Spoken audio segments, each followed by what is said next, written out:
Some of you might not know this, but did you know that Erik Haula and Brenden Dillon were champions a few weeks ago and hoisting the cup?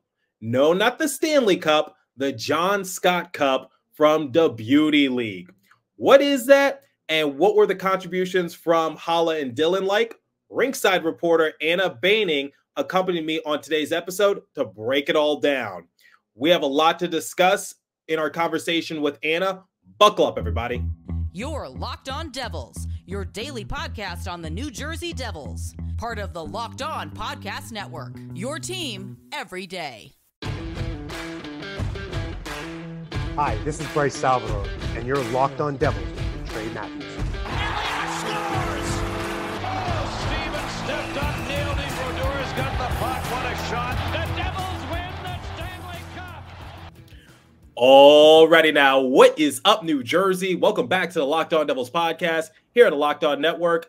I'm your host, college hockey play-by-play announcer, Devils writer for Pucks and Pitchforks, and also part-time credentialed media member, Trey Matthews. We're going to do something a little different with today's episode. As we know, there's always a lot of hustle and bustle during the hockey offseason, from the draft to free agency and blockbuster trades. However, players need to find a way to refine their game and keep themselves fresh for the upcoming season. One of the ventures they could do is participate in the Beauty League, a summer hockey league based in Edina, Minnesota, that features NHL and NCAA talent from across the country. A couple of New Jersey Devils players were featured in it, actually, and won the John Scott Cup at the end of the summer. Joining me on today's episode to help break it all down is the Beauty League Rinkside reporter, KETV broadcaster, St. Cloud State University alum, and model, Anna Behning.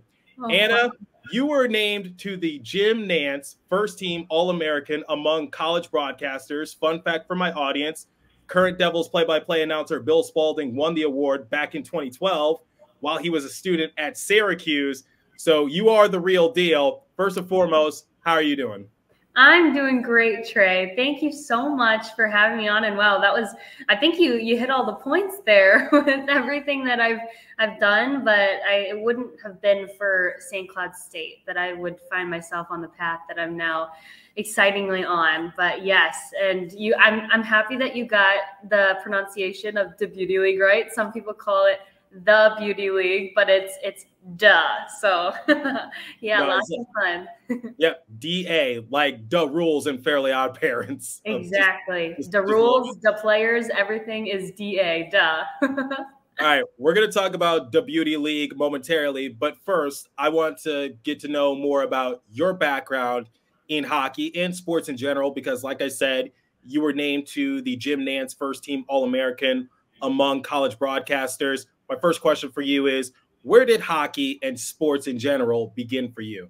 Yeah, so I grew up in a suburb of Chicago, Crystal Lake, Illinois, and it was in the midst of the crazy run that the Chicago Blackhawks were on. It was the 3 Cups and the decade era of the Blackhawks, and so that was my first introduction to hockey. And then I moved to Minnesota in 2016. And I had no idea how big hockey was in Minnesota until we moved. And so I was living in Faribault, Minnesota with my parents, and I went to high school there.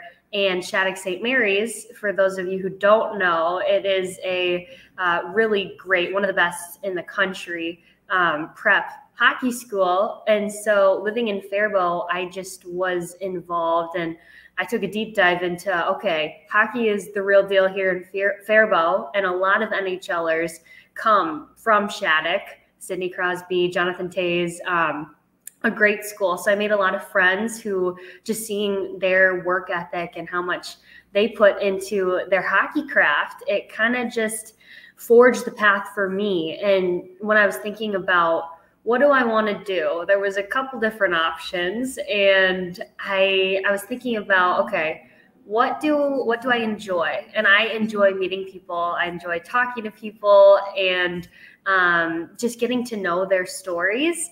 And after moving, I just really found a passion for that. So combine that with hockey, meeting people, and I guess talking, that kind of was the start to sports broadcasting for me. And I'm the youngest of 5 kids. So I have 3 older brothers and an older sister. So our family was super active. My dad, he coached my brothers on their travel baseball team.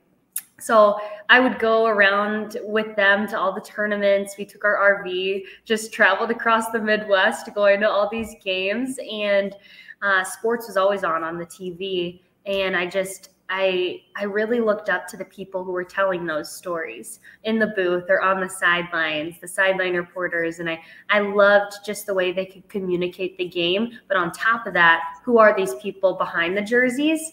And so I found St. Cloud State, and I knew that they had a really great reputation for their hockey broadcast, which is called Husky Productions. It's kind of like the bread and butter of St. Cloud State. So if you want to go into sports broadcasting, get involved with Husky Productions, because it is the real deal. It is the best real world experience that I could have asked for now entering this professional journey that I'm on. And I was the Rinkside reporter this last year for the men's hockey team, the St. Cloud State Huskies. And so I was doing just all of the interviews at intermissions and the pregame show. And I took it very seriously. My college experience, I tell people, was a little bit different than the average college kid who maybe thinks about, oh, I'm out of the house and I can explore and have some freedom. But I just took it upon myself to, okay, these are some goals that I want to hit before I graduate to set me up for success in the future. So that was kind of a lot of it about me. But yeah, that's just a little bit about me. And like I said at the beginning of the show, how does it feel to be named one of the best college broadcasters in the entire country? Because like I said, Bill Spalding, the current play-by-play announcer for Devils, he won the award back in 2012, and he's on that committee that selects those broadcasters throughout the country. I know people from my school, ASU, were named to it, and there's so many people in the country, in the world in general. How does it feel to be named one of the best at something? Because first team, that's not something to take light of. Yeah, that was one of those goals that I was talking about, that I really wanted to make a benchmark for me during my time at St. Cloud State. And there is an alumni, Katie Storm now, Katie Emmer at the time, and she was the first female to ever win the Jim Nance Award when she was in school. I believe it was 2018. And Katie has been a great mentor and resource for me, and a friend that I can just talk to and ask all these questions. And I knew that she had won the award. And my executive producer at Husky Productions, he was like, you should apply for it. So my second year at St. Cloud State, I graduated a year early, so I was there for a total of 3 years. I applied for it and I got honorable mention, which I was not expecting, because I know how prestigious the award is and just what an honor it is to be named to a team and honorable mention. And then this last year, I put together my reel and I sent it in. And yeah, I was home at the time before graduating in May. And I remember we put it on the TV just to watch the awards show online. And I was my parents are very proud of me. And it was just kind of a surreal moment just to think about the award and all the people that apply for it. And I talked to John Chalesnik, who is the owner of STAA and kind of the leader. And John said that he wanted to create the award just for college students and broadcasters to see kind of where they stack up against other people, because it's very easy when you're kind of in your own bubble at school to think maybe I'm one of the best, and I never thought that about myself. I don't like to put those kind of labels. It's just, we're all here to work hard and help each other. But he said he wanted to create it just to see, okay, like now I'm about to graduate, where do I stack up? What have I done? And how does this experience, how can that help me in the future? And so, yeah, like you mentioned, Bill Spalding, he won the award back when he was in college, and just to see all of the other names that have won the award. This year's winner was Daryl Barnes. He's now working at Front Office Sports, but he's great. And I've made a lot of connections, and I'm actually talking to another guy who's in the same shoes as me, Yao Bonso, and he was on that team with me this year. And it's fun to be able to talk to each other and kind of, what are you going through right now? And maybe try this, as we're all kind of on that same path. So just very honored and humbled and very, very blessed and grateful for everything that I could get involved with at St. Cloud State. Before we continue today's discussion with Anna, let me tell you guys about FanDuel. You've heard me talk a lot about FanDuel, America's #1 sportsbook. Well, I have something a little different for you. Now through September 22nd, all FanDuel customers can bet $5 and get a 3-week free trial of NFL Sunday Ticket from YouTube and YouTube TV. Then with a YouTube TV base plan, you'll be able to watch every regular season Sunday afternoon out-of-market game. All you need is a Google account and a current form of payment, and you can cancel anytime. Just visit FanDuel.com, download America's #1 sportsbook, visit FanDuel.com to look at the odds, and please remember to always gamble responsibly. Okay, let's get back to our discussion with Anna Behning, the Rinkside reporter for the Beauty League. Take it away once again. You talked about the Beauty League, so let's talk about it. I touched on it a little bit at the beginning of this episode, but for any of my audience members that might not be familiar with this summer league program, can you talk about the Beauty League and what fans can expect night in and night out? Yeah, so the Beauty League, it was founded in 2015, and there's a lot of Octagon hockey agents who are on the board of the league, and they created this to kind of have a fun escape for hockey fans in Minnesota to go watch a game. Tickets are fairly affordable. It's $15 a night for 3 games. And maybe you don't have the opportunity during the regular season to go to a ton of NHL games. You can see all of that talent right in Edina, right in the backyard of a lot of people in Minnesota. And it's at Braemar Ice Arena. There's a lot of fun different rules. So it's 4-on-4 hockey. And there's 3 divisions. There's actually 2 divisions, excuse me. And so there's the men's division. And then this year was the first summer of the women's division, which they've never had. And so there was a lot of PWHL, Minnesota players. And yeah, so it brings a lot of fans and a lot of excitement, a lot of little kids. There's time for them to get autographs and buy hats and just talk with the players on a more personal level, because it brings in a lot of players who have ties to Minnesota, who are back home training and skating for the summer. And yeah, it's a great time. And I talked about those fun rules. There's something called the double puck. So for a 2-minute time window, if the coach and the team puts on this light above their bench, the 1 goal counts for 2 goals. So you can tell that the guys are in it and they want to take advantage of that double puck. Overtime is very interesting. Each team has 3 pucks on the blue line, and a player hops off and goes one-on-one with the goalie. And then the first team to net all 3 wins the game. And they're all playing all season long. You're playing for the coveted John Scott Cup. So that was this last year. And yeah, that's a little bit about the Beauty League, but it's a lot of fun. And I'm really thankful that I could be involved with that for 2 summers.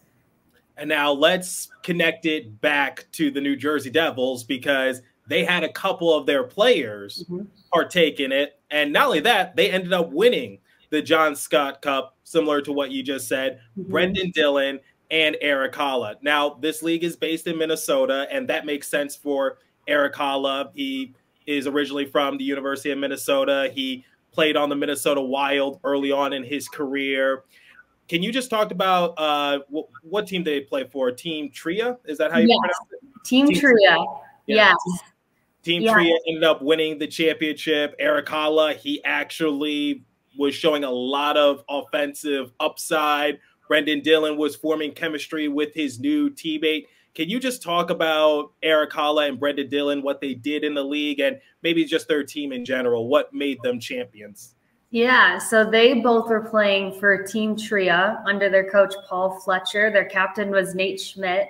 And that team was on fire all season long. And Erik Haula specifically, I don't think he missed. He maybe missed a handful of nights, maybe 2, but he was in and night out with Team Tria, and he was there to win it. He knows what it's like to win the John Scott Cup, and he's won it in the past with his teams. But you can tell, like you might think, okay, this is a summer hockey league. The guys are just having fun out there. But after talking with the players, they really are there to hone their skills and just stay sharp on the ice.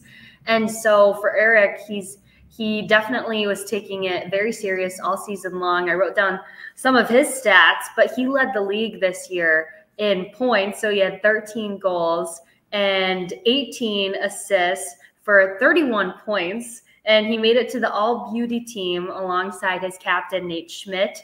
And through 6 games, he averaged 3.5 points per game. So he had the hot hand, and then he was named the Deputy League MVP, rightly so, at the end of the season. So Erik, he had been there. He was a regular at Edina and at Braemar. And then Brenden Dillon, I was kind of surprised to see him because he joined, I think it was semifinals, so the week before the John Scott Cup championship, but he played in 3 games, and come to find out, he actually has been training in Minnesota, and this is his 3rd summer here. His wife, Emma, is from the area, so he spends about half the summer in Minnesota training, and then the other half back home in Canada.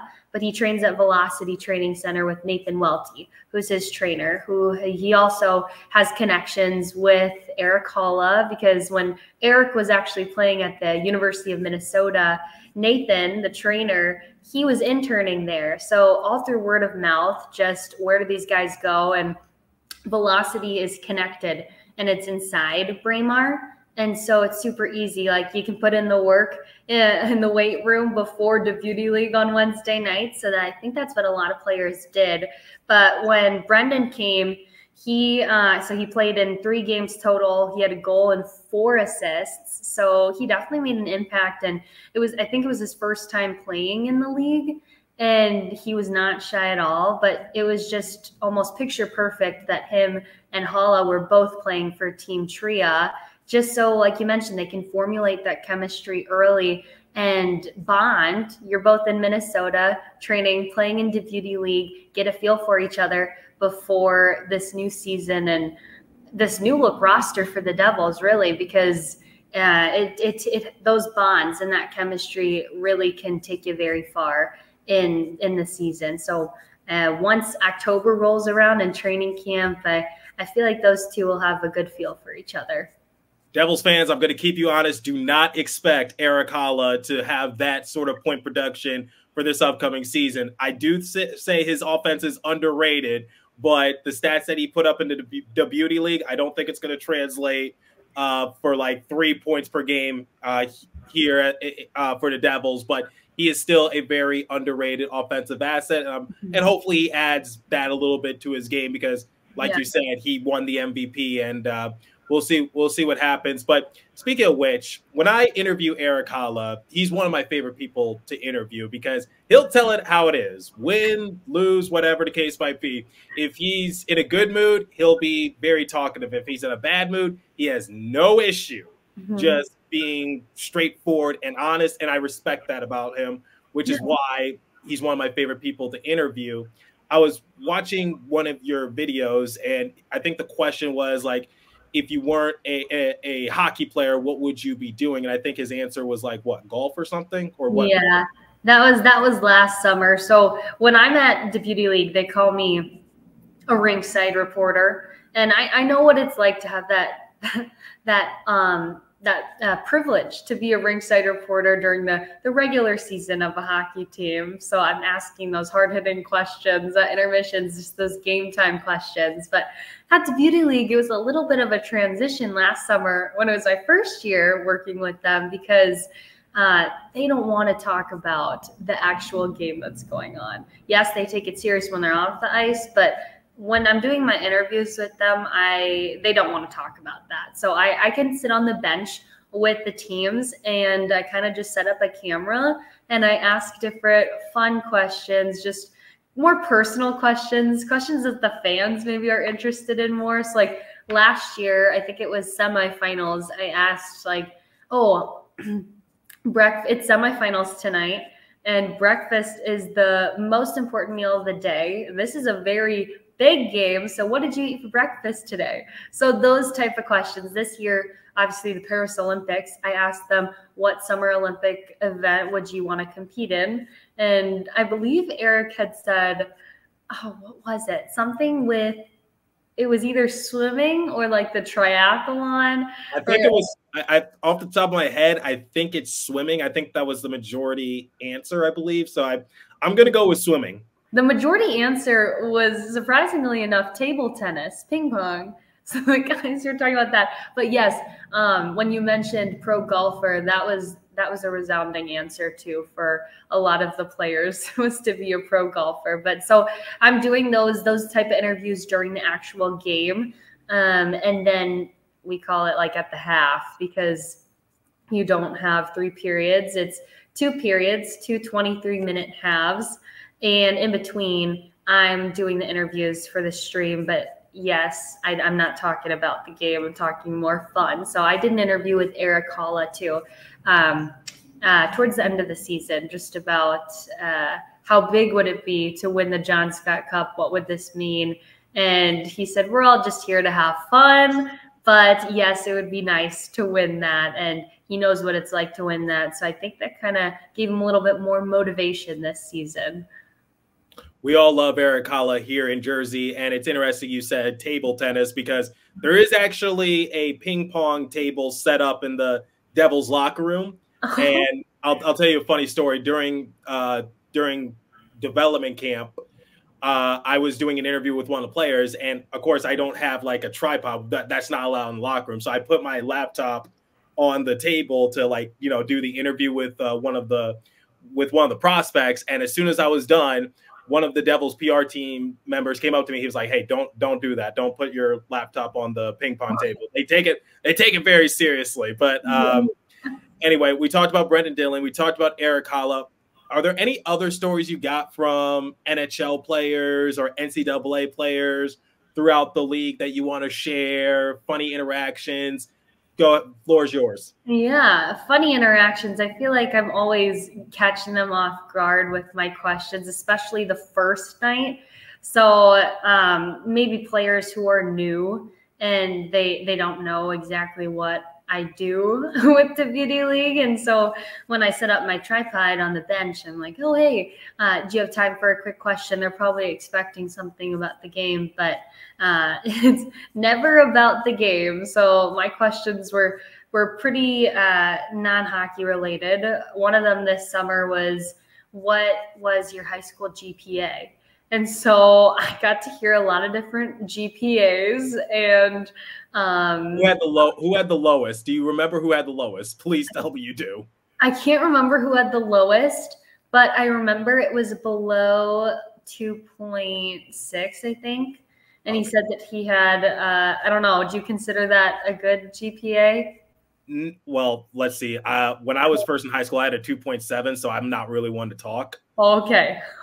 I went to a really hard school. Then I transferred to a different school and I improved. But let's see. If you have below a 2.0, then you'd be ineligible. So as long as you're staying eligible, right. And I think that that's kind of the introduction before you enter college hockey on how to balance your schoolwork and hockey at the same time. So in high school, I don't know if it's that much of a priority, but then once you get to college, it's like you got to stay on top of the books. You have to.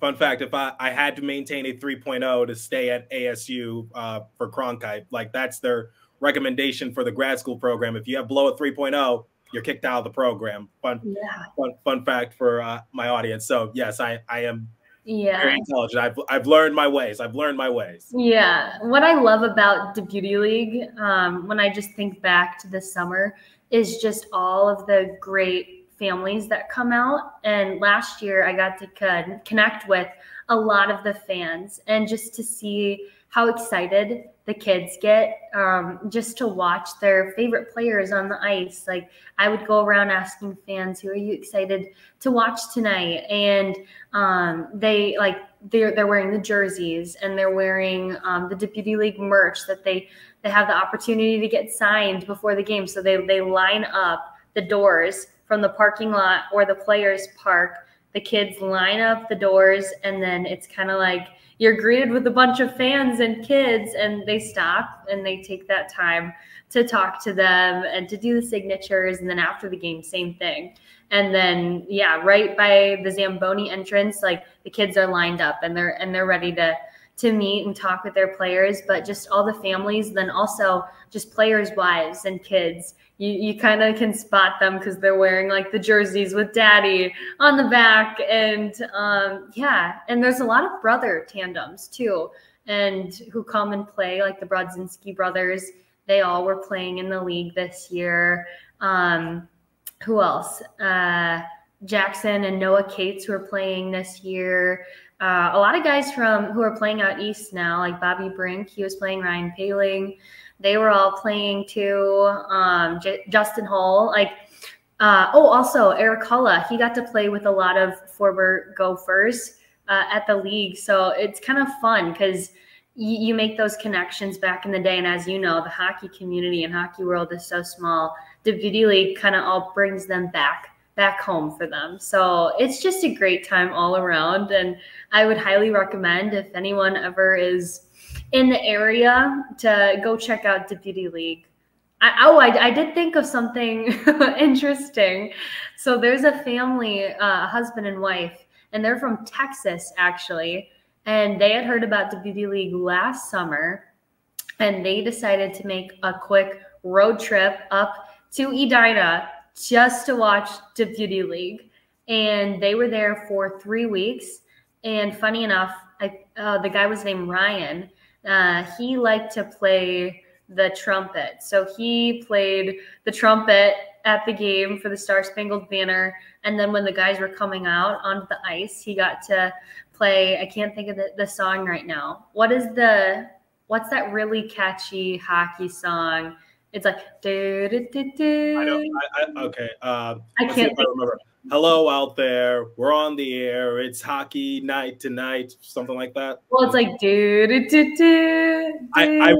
I would try to play the song, but I don't want this video to be taken down due to copyright. So I did my best. That's all I can say. Well, okay, back to the story. So they came up, and it brings in just so many fans, and they just love hockey. They're like, Texas, it's not huge from where we're from, but here we heard about the Beauty League. We knew it was huge. So they came up for 3 weeks last summer, and then this summer they came back, and he did the same thing. So it's just so much fun. And that's the only word I can think about it. And just lots of laughter, lots of not too much seriousness besides the guys when they're playing on the ice. So you're seeing great hockey too. Before we close out today's episode, let me tell you guys about Game Time. I've actually used the Game Time app before to purchase myself some MLB and NBA tickets. All-in pricing. Toggling this feature shows the total upfront with no surprise fees at checkout. Seat views, get a great view from your seat in the app before you buy. The lowest price guaranteed, or Game Time will credit you 110% of the difference. Game Time ticket coverage. Your purchase is covered with the most flexible customer service policy in ticketing industry. Download the Game Time app, create an account, and use the code LOCKEDONNHL for $20 off your first purchase. Terms apply. Again, create an account and redeem code LOCKEDONNHL for $20 off. Download Game Time today. What time is it? It's game time. Okay, let's close out today's episode with Anna Behning, the Rinkside reporter for the Beauty League. Take it away once again. Absolutely. So you talked about pretty much everything, and I guess to close out today's episode, any main takeaways from the Beauty League from this past season? Like, did someone surprise you with their abilities? Is there someone we should keep an eye out for, maybe come next year? I know I'm putting you on the spot, but just wanted to get some more takeaways from you in that regards. Honestly, Erik Haula surprised me, believe it or not. He's always had a great production on the ice during the Beauty League seasons, but this summer he was really confident, and you could tell that he was confident on the ice. And so when you combine confidence and you combine your hockey ability and your skills on the ice, it'll take you far. And he led the league in points, and just every single night you could tell he wasn't there to mess around. And it was a treat to see Brenden Dillon too, because I've been excited about this new season of the Devils, and just what they're trying to accomplish, and what Fitzy's trying to accomplish with this new look roster. And I know that he said that he didn't want this, or like last year's team was a little bit too vanilla. I can tell you for sure, Brenden Dillon, he is more chocolate than vanilla. He is definitely not vanilla. So, Anna, that's going to be taken out of context. I hope you know that. That's going to be taken out of a lot of context. Yeah, so no, but yeah, in all seriousness, I think Devils fans have a lot to look forward to, just by the glimpse that I got this summer of the two of them. Awesome. And I think we in New Jersey are very excited to see Brenden Dillon. We know the impact that he had with the Jets, the Sharks, and so on. And for Erik Haula, I still think he's one of the more underrated players on the roster. Yeah. We love him. I love him in interviews, even if he can be a little, how would I say it, snippy at times, especially if the team is losing. But yeah, he tells it how it is. All right, Anna, we talked about everything. I have one question for you, Trey. Go ahead. It's the journalist and broadcaster in me. Just what are you most excited about for this upcoming season? Just with all the changes, and are you going to Prague?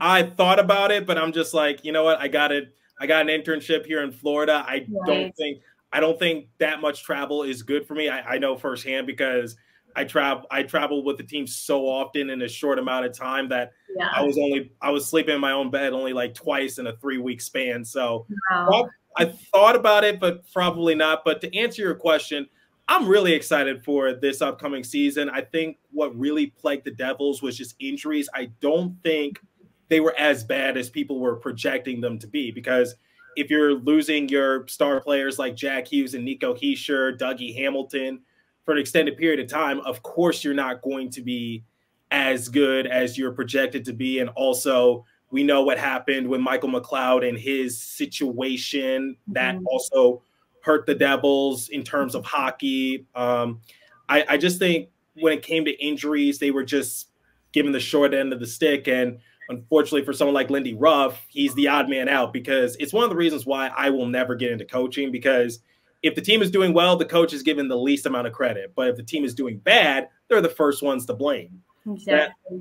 That's my thing. So I don't think coaching was ever the issue. And I spoke to Chico Resch, I spoke to Ken Danico, and they have two different perspectives as to what the main issues were for Devils. For Chico, the former goalie, he's blaming more of the defense. Or for Danico, he's focusing more on the goaltending. But I think they're both right. I don't think it's pick or choose the other. Both assets had to improve in order for the Devils to be better, and that's what they did. They got Jacob Markstrom, who finished second in the Vezina Trophy race a couple seasons ago. Then for defense, you add someone like Brenden Dillon, Brett Pesce, and Jonathan Kovacevic. I don't want people to forget about him. He's he's underrated in my opinion. He won't play every game, very underrated. Or for their depth, they added Stefan Nason, who I'm actually quite fond of.